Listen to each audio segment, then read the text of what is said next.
मगर जन्नत में रहते हैं, मगर जन्नत में रहते हैं। ये हमारी खुशनसीबी है। हम भारत में रहते हैं, हम भारत में रहते हैं।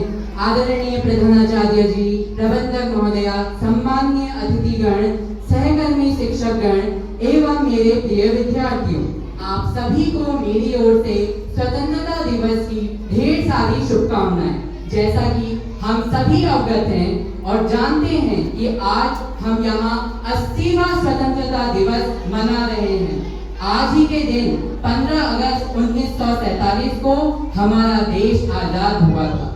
यह 15 अगस्त केवल एक तारीख नहीं, बल्कि उन अनगिनत संघर्षों, बलिदानों और सपनों की याद है जिनकी बदौलत आज हम स्वतंत्र देश में सांस ले रहे हैं। यह 15 तारीख जिसे सुनकर हमारे आंखों में तिरंगा लहराता है और दिल में राष्ट्रगान बजता है। जुबान पर केवल एक ही नारा भारत माता की जय रहता है। किसी ने खूब सुंदर लिखा है, स्वतंत्रता हमें विरासत में मिली है, किंतु इसकी रक्षा करना हमारी जिम्मेदारी है। क्योंकि यह स्वतंत्रता हमें यूं ही नहीं मिली, बल्कि इसमें वीर क्रांतिकारियों का योगदान था।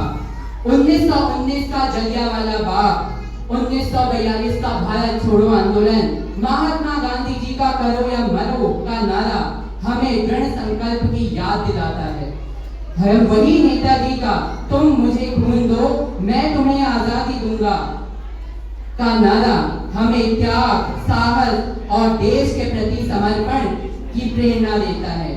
यहाँ लक्ष्मीबाई, जिन्होंने तलवार उठाई और बोली मैं अपनी झांसी नहीं दूंगी, जैसी वीरांगना है।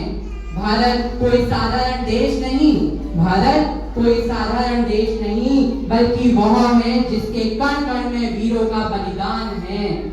हमें याद करना होगा उस समय को और जानना होगा कि हम भारतीय उस भारत से आते हैं जिसके होठों में गंगा और हाथों में तिरंगा है।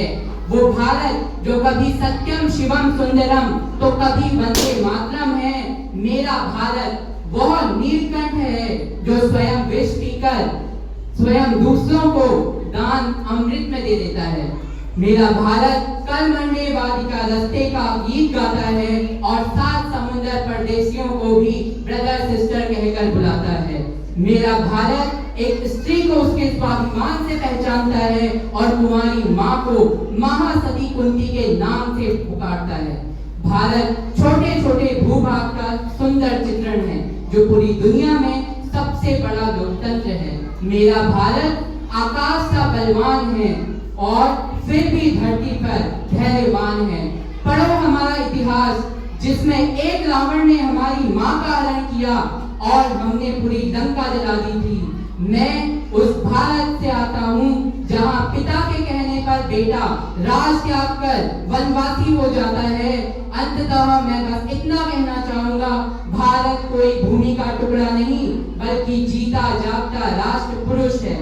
भारत, इसकी नदी नदी हमारे लिए गंगा है, इसका कंकड़ कंकड़ हमारे लिए शंकर है। हम जिएंगे तो भारत के लिए और मरेंगे भी तो भारत के लिए। तो आइए आज एक प्रण लें कि हम अपने हिस्से का भारत लौटाएंगे और एक सच्चा विद्यार्थी बनेंगे, एक सच्चा नेता चुनेंगे और एक जिम्मेदार नागरिक बनकर अपने वीरों के बलिदान को व्यर्थ नहीं जाने देंगे और अपने देश का गौरव बढ़ाते रहेंगे।